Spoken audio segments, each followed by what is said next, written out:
Hello guys, welcome to RP academy.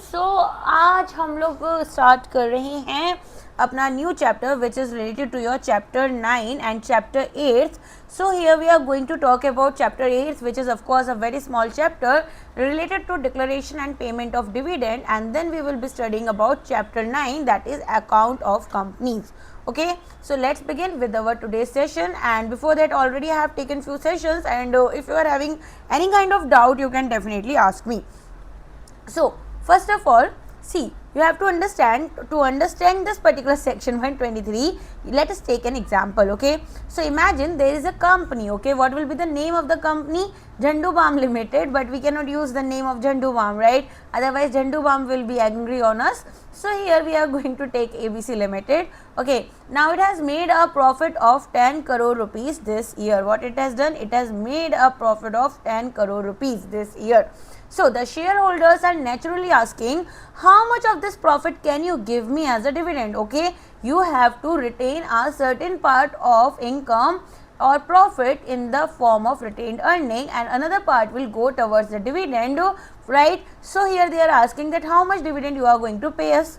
So the law's basic philosophy is that first make sure the company is financially sound, then distribute money to the shareholders, right? That's why we already have seen the concept of retained earning, right? So now think of a company like a branch manager is managing the branch cash. Okay, they are in a branch and now they have to manage a cash. Okay, bank branch manager. So the manager cannot simply hand out all the cash lying in the drawer, right? Some money may go belong to the depositor, some may belong to the cover the losses, and some may not even be the real cash. So here is the important point, where does the dividend comes from, right? So here we are saying that there are two normal profit sources. Normal profit sources are two, from which it is coming from. First of all, which one? Of course, the current year's income, right? We are talking about current year's income. So what are we saying? We are saying that suppose current year's profit is equal to 10 CR. Also we are saying that here the depreciation may be 2 CR. Depreciation is 2 crore rupees, right? Now again, the company cannot treat the entire 10 crore rupees as a freely distributable without considering depreciation.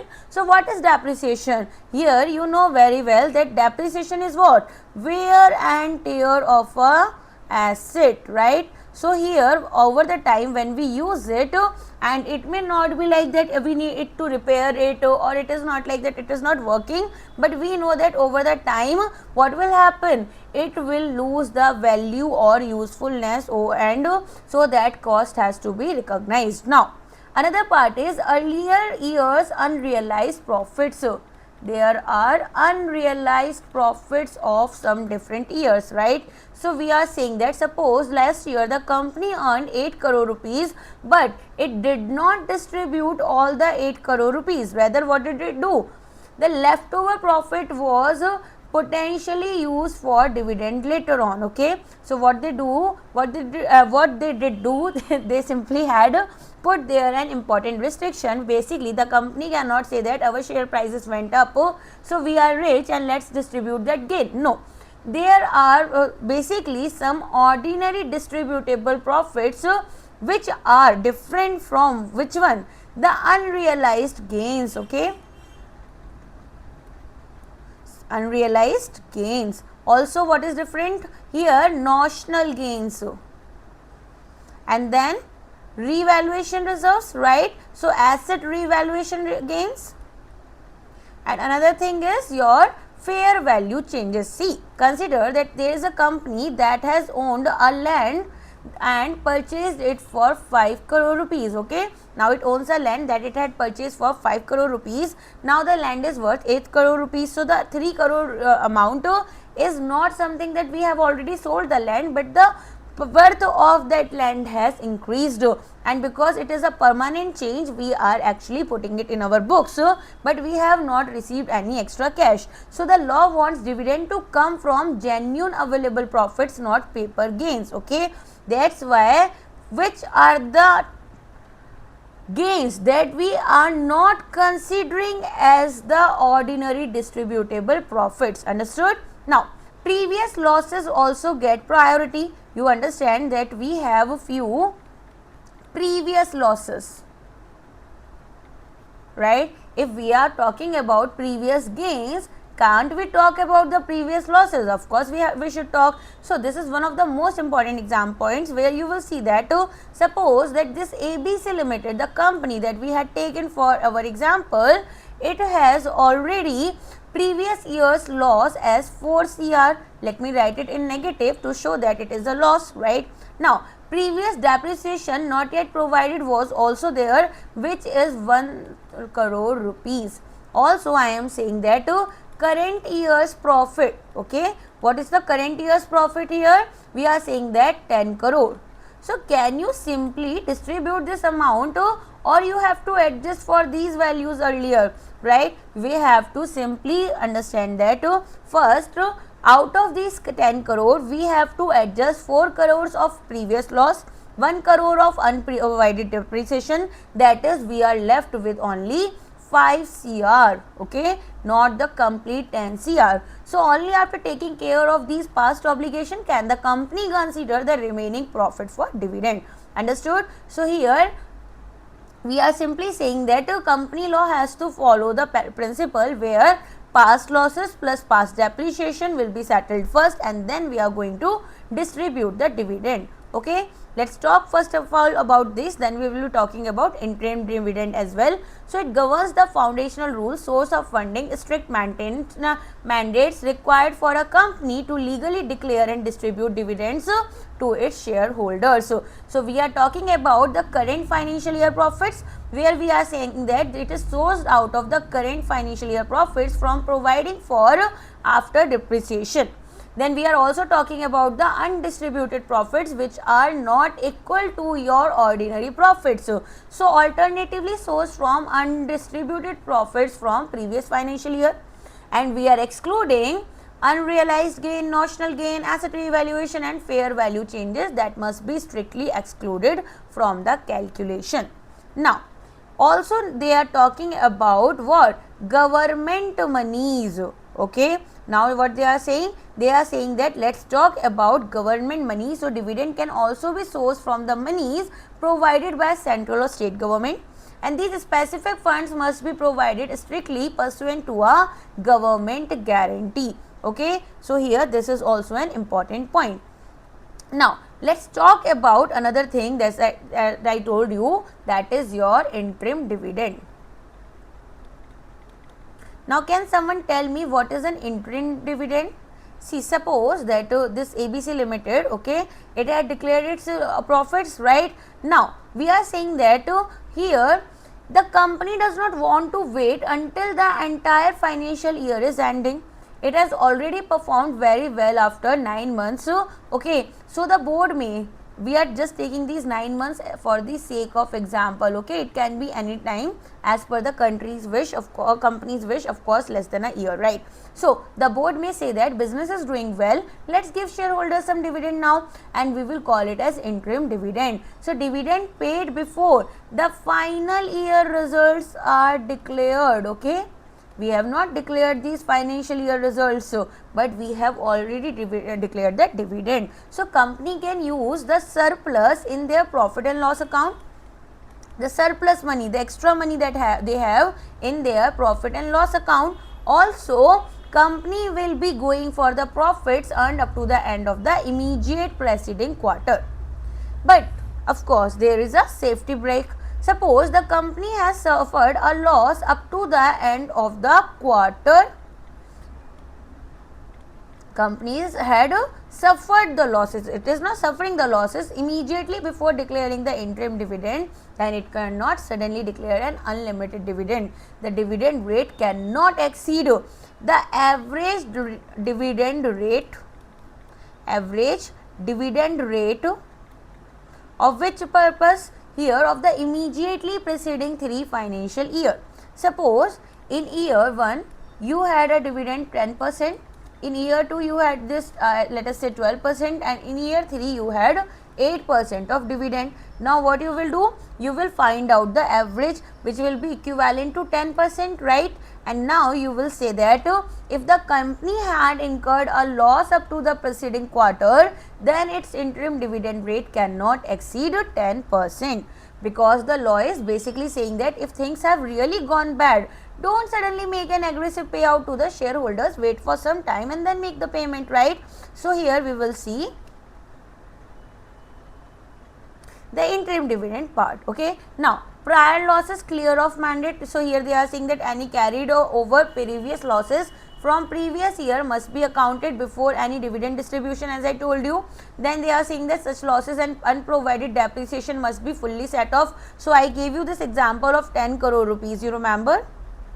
Here I had told you that okay, we have a profit of 10 CR and we had a loss of 4 CR and we had to make a provision for depreciation, that is for 1 CR, which was also not done in the last year. So we will first of all set off that amount and then only we will get to know the real profits. Now as I told you about the interim dividend framework, here we are saying that if a company has incurred a loss up to the preceding quarter, the interim dividend rate cannot exceed the average dividend rate declared during the immediately preceding 3 financial years. Understood? Now, bank deposit mandate. Now they are saying that dividend money must go into a separate bank account within 5 days. So once the dividend is declared, company must deposit the amount that it is going to distribute in the form of dividend to whom? The payee bank. We call it as payee bank. Okay, if you do not remember this term, then also it is no problem, but just understand that you have to deposit this amount within 5 days. Okay, so here we are saying that you have to maintain a separate account with the scheduled bank, and here we are saying that let us consider there is a bank that has 100 crore belongings to different customers. It would be sensible to mix every customer's money into one pile and then figure out later that who gets what. Similar, it would not be sensible, right? Similarly, once dividend is declared, you have to maintain a separate account. Okay, you are not maintaining the same company account that you have for other purposes. Once it is declared, the company has effectively earmarked that money for shareholders and it will be kept in a separate bank account within 5 days. Fine. So here you will see dividend amount must be deposited into a separate bank account. It must be completed within 5 days and the amount must be held in a recognized scheduled bank. Now, payment mode restrictions. So they are saying that how can dividend be paid? See, dividend must be paid in money. It can be paid through what? It can be paid through checks, dividend warrant, right? Or it can be paid through what? Electronic mode. So basically what is the that means? See, they are saying that you cannot pay the dividend in kind.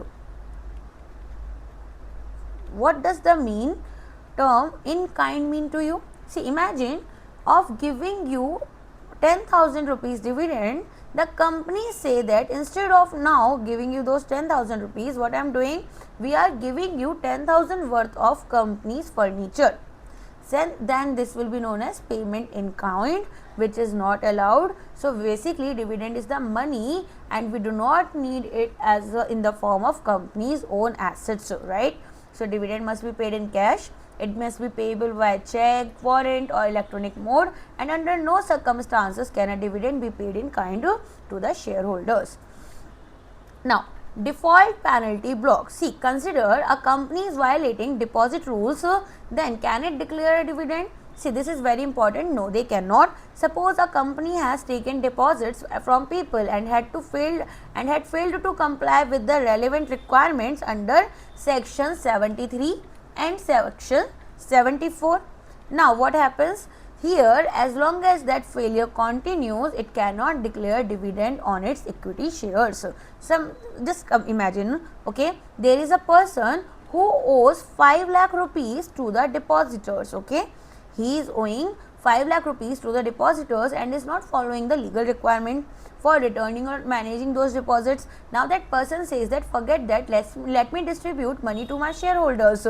The law simply will say that no, deal with the deposit related failures first, and here deposit compliance problem is there. That's why dividend on equity shares will be blocked until the failure is corrected. Okay, so you have to understand It applies when a company fails to comply with section 73 and 74 regarding deposits. The company is strictly prohibited from declaring any dividend on its equity shares. The prohibition lasts as long as the failure to comply continues. Understood? So, can I just summarize this particular section into one story? Imagine that ABC Limited had earned 20 crore rupees. Okay. Now, what happened? Here, it has 5 crore rupees of previous loss. Fine. And also, it has 2 crore rupees of unprovided depreciation. Fine. Next, I am saying that first company has to adjust these 7 crore rupees, and then we will see that how much the profit is left with the company. This is equal to 13 crore rupees. Now the company looks at what profits are legitimately available for dividend. Now it cannot simply add the asset revaluation reserves, right? Because that is a mere paper or revaluation type gain. So it is not a normal distributable profit. So here what you will see? You will see that the company will be declaring a amount. So it will be here. What we will do? We will first of all simply exclude all kinds of unrealized gains, and then once company has declared the dividend, what will happen? It will deposit the amount in a separate bank account within 5 banking days. Okay, and now what will happen? Here the shareholder is going to receive cash, check, warrant or through electronic payment, right? That's it. Understood? Now let's move towards the next section, that is section 124, that talks about the unpaid dividend account. Now imagine ABC Limited had declared a dividend of 10 crore rupees. Fine. Now what will happen? You will see that company has done everything correctly under section 123, but now some shareholders did not receive the dividend, or they did not claim this dividend. So in this scenario, what is going to happen? Maybe they have changed their bank account, did not update their details, or simply never claimed it. So the law will ask what should happen to this money.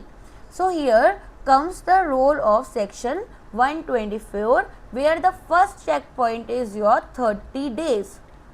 The 30 days for what? Here we are saying that once dividend is declared, the company normally has 30 days to pay it. Okay. It had deposited the amount in bank account for within 5 days, but it had to deposit the dividend in the shareholders bank account within 30 days. Now, or distribute the dividend. Now imagine 5 lakh rupees remain unpaid or unclaimed after those 30 days. So the company cannot just leave the money sitting in the normal account, rather it will get a second deadline. So after these 30 days got expired, it will get a second deadline of 7 days, where you will see that the company must transfer the unpaid amount to a separate account, that is known as what? UDA, unpaid dividend account. Clear? Now the company is basically saying that money belongs to shareholders, but we have not been able to give it to them yet. So let us keep it separately so it can still be claimed. So what is happening?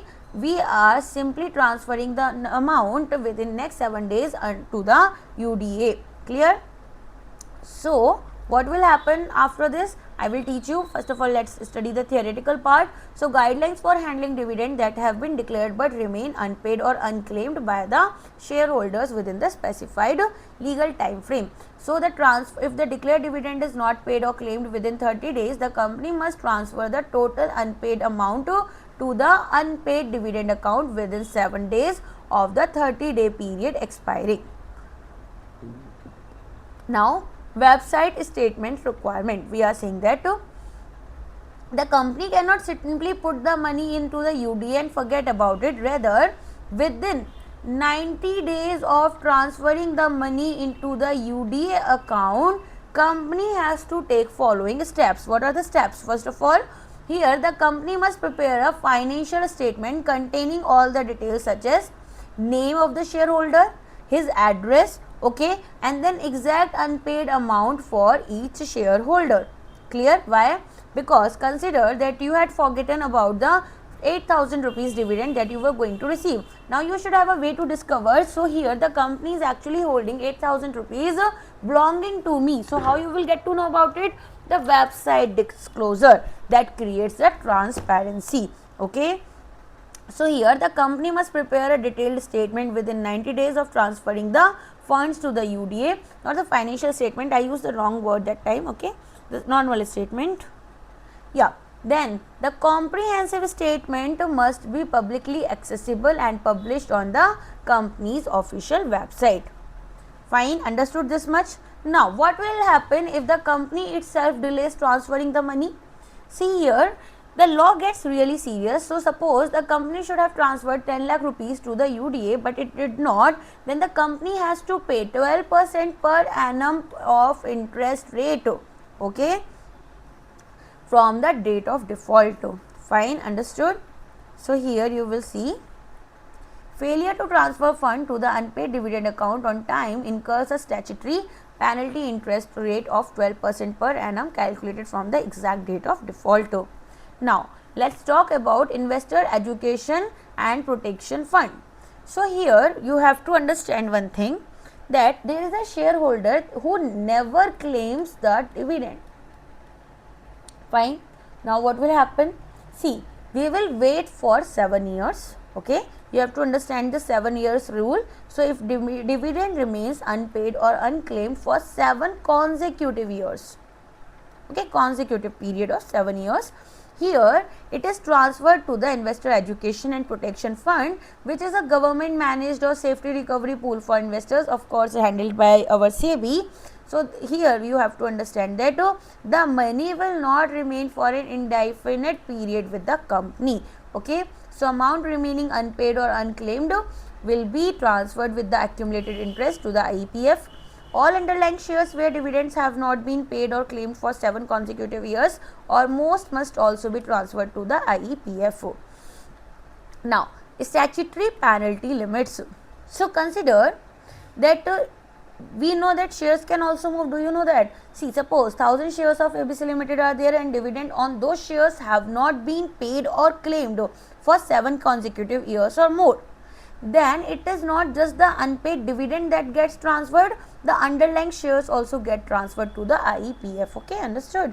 Now, we are saying that if the company does not follow section 124, then what is going to happen? So of course there will be some penalties here. So there will be 1 lakh rupees penalty, fixed penalty, plus 500 rupees per day for continuing contravention.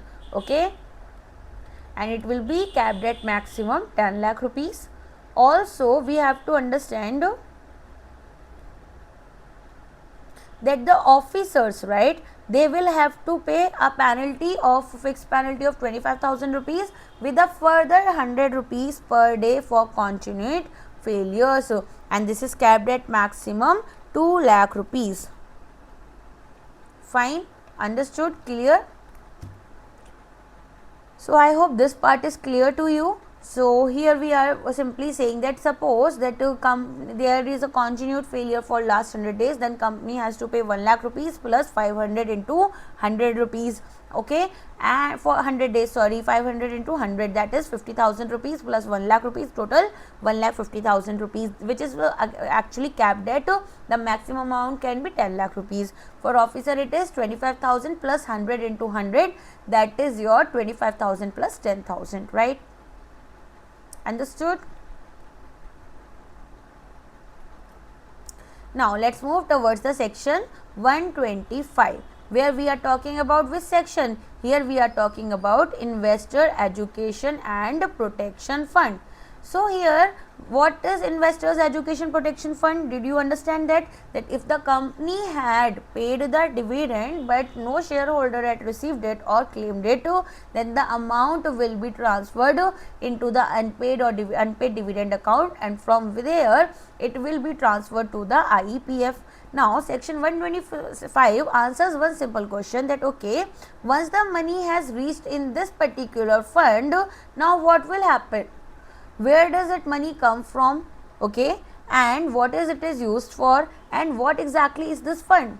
So somewhere you have to understand that it is a different type of account or fund where the forgotten unclaimed investor related money can eventually flow into this account. Also we had seen that shares can also flow here, right? So here you will see that unpaid dividends are there. Then even government is providing some kind of grants or donation, okay, that fund also comes into this particular amount to promote the financial literacy. So fund can receive government grants, donations. So IPF is not funded only by the forgotten shareholder money, and here interest is also earned on such investment, okay. So suppose IPF has 100 crore rupees and it is investing this amount, and where will it invest it? Tell me. See, here it may invest in some but other businesses, or maybe just like some government projects, right? Now if those investments are generating interest, then interest can also become the part of the fund, okay. Also certain money ordered to be disgorged.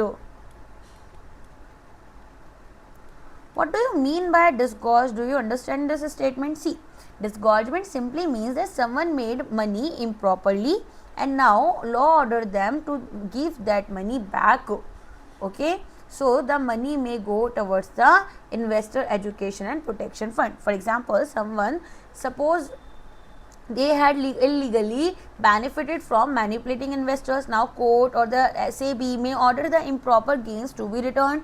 So certain such amounts can go into the IPF under the law. Also there are other amounts, we will see that unclaimed money is there, just leave it. First of all, let us understand the basics. So specialized regulatory fund established to protect investor interest, manage unclaimed corporate assets and promote financial literacy. So government grant, donation, UDA transfers, older corporate funds, residual interest earned on investment, and section 38(4), 38(0) clause 4 disgorgements, application money due for refund, mature deposits, debentures.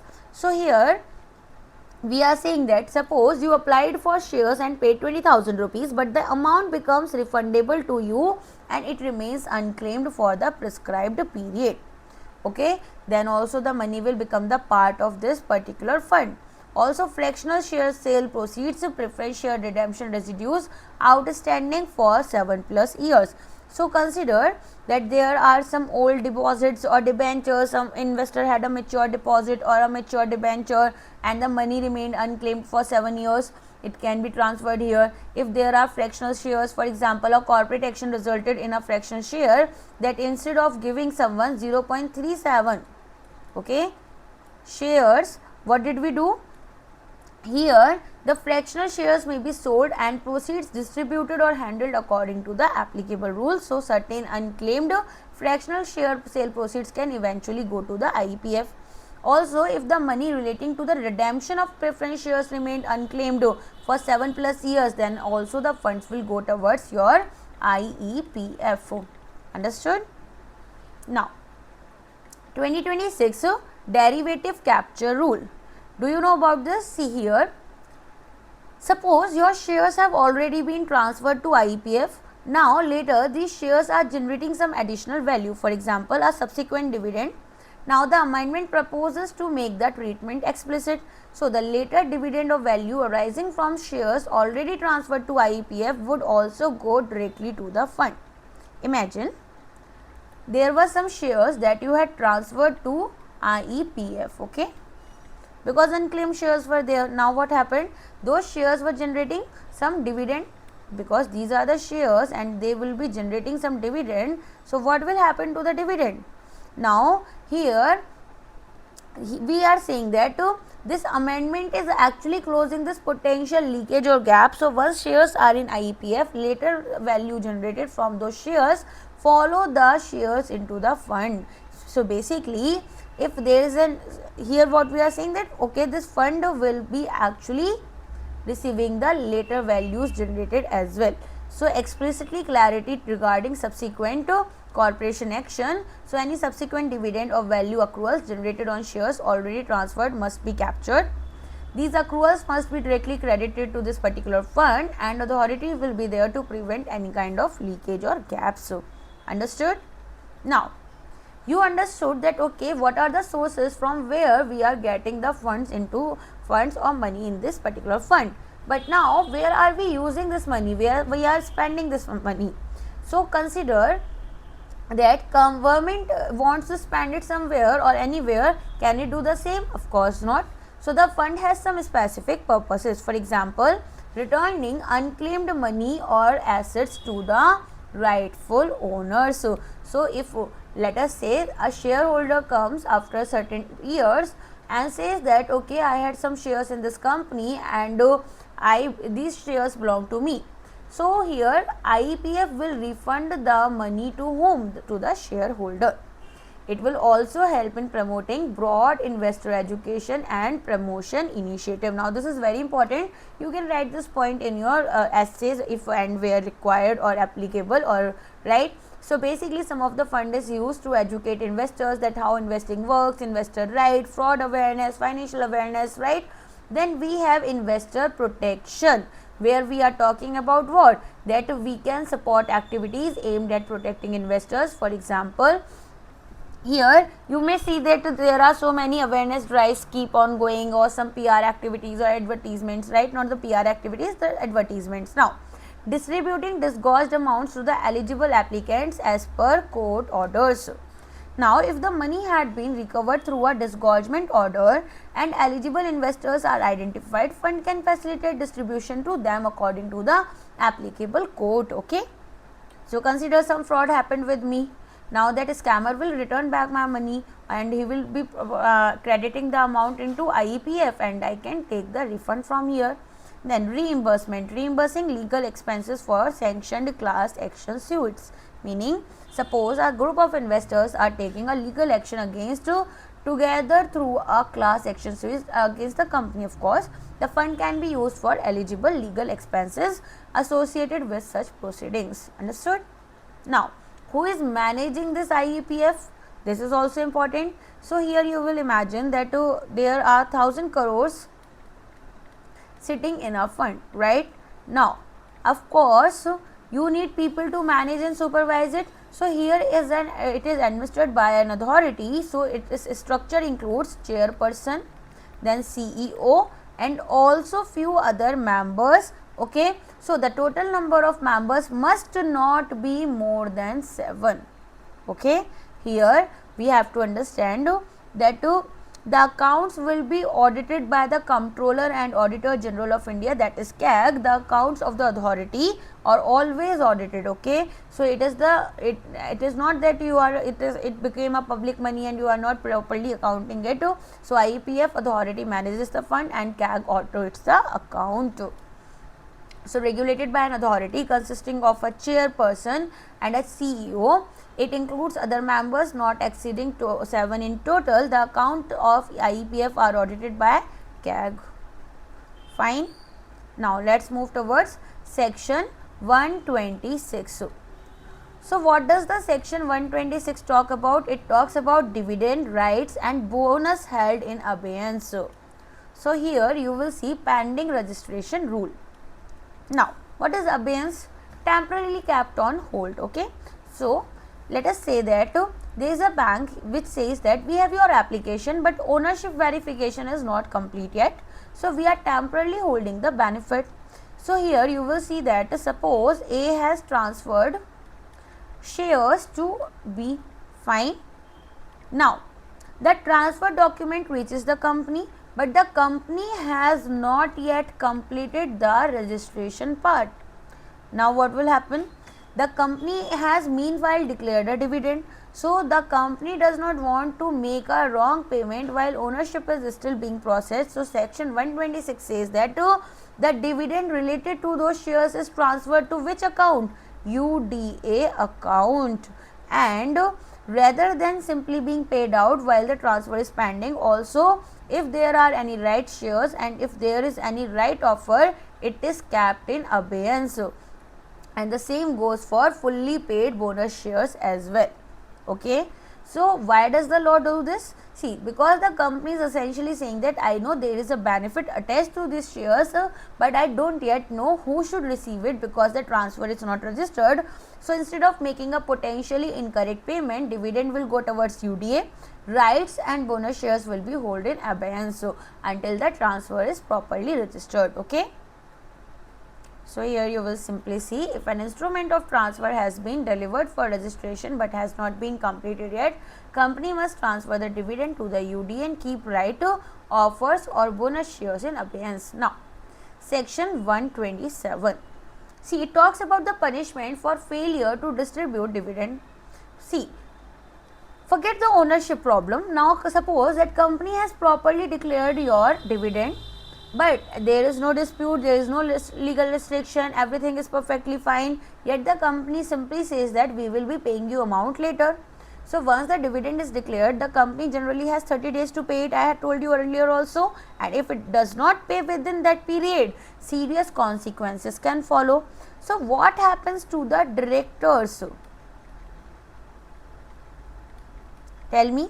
See, here you will see under basically in this particular section, every director who is responsible for the default can face an imprisonment up to 2 years.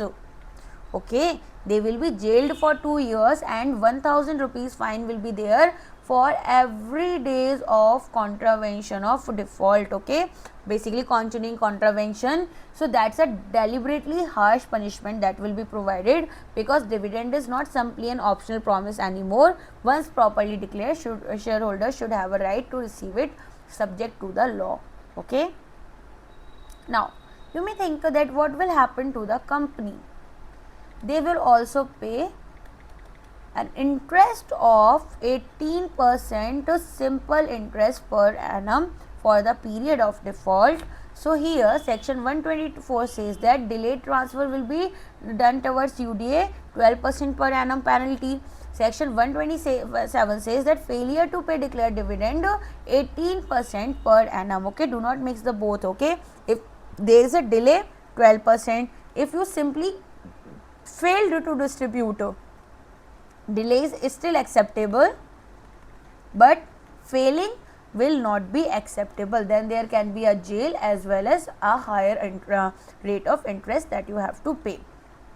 Also, you have to understand an important exception principle, that the law does not blindly punish a company when payment genuinely could not happen for a legally recognized reason. Okay, so there are several situations where no offense is deemed to have been committed. We are going to study about that also. Just let us study the theoretical part of whatever I have taught you till now. Outlines the severe punishment and penal consequences imposed on companies and directors who declare a dividend but fail to distribute it within the mandated time frame. Now let's talk about default penalty. If declared but not paid within 30 days, every director faces imprisonment up to 2 years. Director faces a fine of rupees 1000 for every day till the time default continues. Company is liable to pay simple interest at 18% per annum during the default period. Fine. Now, there is an exception for a Nidhi company.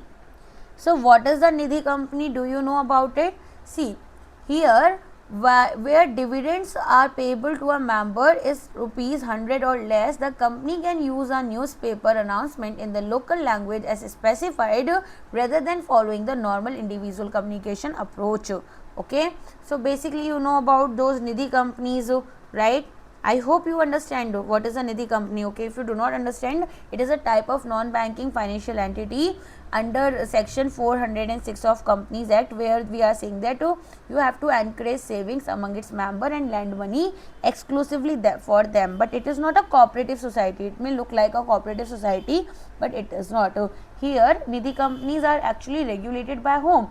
Ministry of Corporate Affairs. Okay. Now, exception when there is no offense deemed, as I told you that there are certain time when we are considering that it is not a offense. So, first of all, law prevents the payment. Suppose another law legally prevents the company from making the payment. company isn't treated as committing the offense rather simply because it could not make a payment. Okay, now shareholder directions cannot be complied with. So here shareholders had given some instructions that could not be followed. Suppose the shareholders are giving some instructions and company genuinely could not comply with them in the circumstances covered by the law, then the failure is not automatically treated as an offense. And if there is any kind of genuine dispute existing regarding the right to receive the dividend, for example, Mr. A says that the dividend belongs to me, B says no, it belongs to me, and there is a genuine legal dispute over the entitlement, company should not be punished for that, right? And dividend is legally adjusted against sums due from the shareholder. So we are saying that suppose there is a dividend that is payable for 10,000 rupees and a shareholder also had to pay to the company 10,000 rupees. Now what we will do? We will adjust the same. If the law permits the amount to be adjusted against the liability, company doesn't have to blindly hand over these 10,000 rupees to the shareholder, rather it can simply adjust it. Failure was not due to any default on the part of the company. Now if the company genuinely wasn't responsible for the failure, the offense doesn't arise merely because payment didn't happen. Okay. And with this our section 8 is chapter 8 is completed, and I hope you like the lecture. Okay, we will start the chapter 9 in next class only. So if you are having any kind of doubt, you can ask us. You can like the lecture, you can follow us on our Telegram. You can also go through the PFRDA guide that we have provided you. Okay, sooner we are also bringing the SEBI guide. Okay, what kind of PFRDA I have written? So PFRDA and SEBI guide. So there are previous year questions, there is everything about PFRDA in this particular guide. Now we will be bringing NABARD guide and then we will be bringing the SEBI guide as well. Okay, and you can hype the lectures, whatever lectures you are seeing, especially the lectures that have these combined classes, right? Also if you are having any kind of doubt, you can ask me, and please be respectful in the classes. So there are things that are happening.